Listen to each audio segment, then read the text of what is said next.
YouTube squad, it is your guy, Consumer Reviews and DIYs.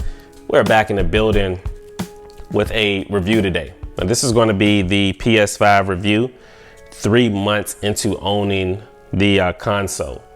This will not be a detailed review, but I'm basically going to go through and discuss some of the pros and cons of owning such a new system, such as the PS5, this version. Now, the first pro of owning this system is speeds. That's going to be the number one for me. The SSD speeds are a lot faster. Thus, this increases your game load times and just your overall system navigation. So first is going to be your speeds. If you're looking for speeds, then hands down, this is something that you may want to pick up. Second is the aesthetics. Now, I'm a fan of the new UI for the PS5. And to me personally, it's a lot easier to navigate than the PS4. Third is going to be the DualSense controller experience.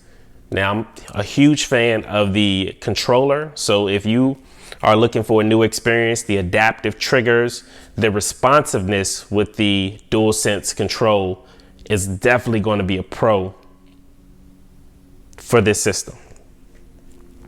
Now, let's talk about some of the cons, right? Because wherever we have pros, we're going to have cons as well. So the first con is going to be limited availability. These things are really hard to get.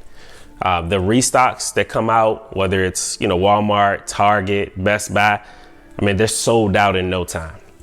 So you're going to have to work to get it if you really want it. So that's one of the cons of such a brand new system that's in high demand. Second is going to be the price.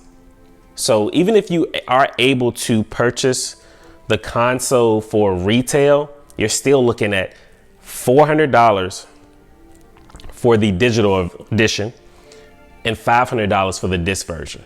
Now, if you decide to pay, let's say resale price, because there are some sellers out here, whether it's on the Walmart website, you can find some third-party sellers. You can go to StockX. A couple of different platforms offer PS5s, but we're talking about anywhere upward from $700, $800, $900 that you're going to spend on the console if you decide to go from a resale perspective to acquire the system that way.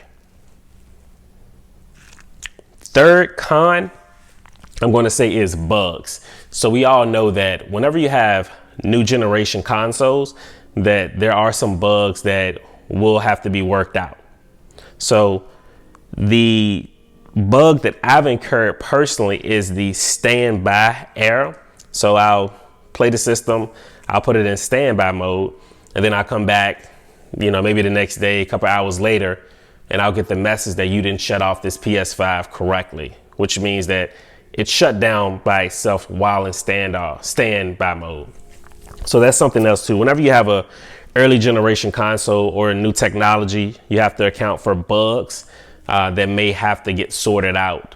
And you are the beta, the beta tester in those situations. So the final recommendation based off the pros and the cons is if you have a PS4 and if you're a light gamer, it probably wouldn't be worth you getting the PS5, right?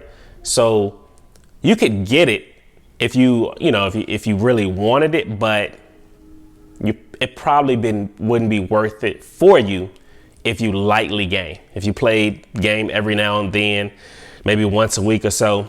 If you are a more heavy gamer, then of course you're going to want to try to get it. Now that is permitting that, their finances, are you in the financial position to do so? All right, YouTube, that has been my quick review. 3 months into owning the PS5, what my top pros and my top cons are of the system. Like, comment, and subscribe to the channel for additional content. And I will catch you guys on the next one.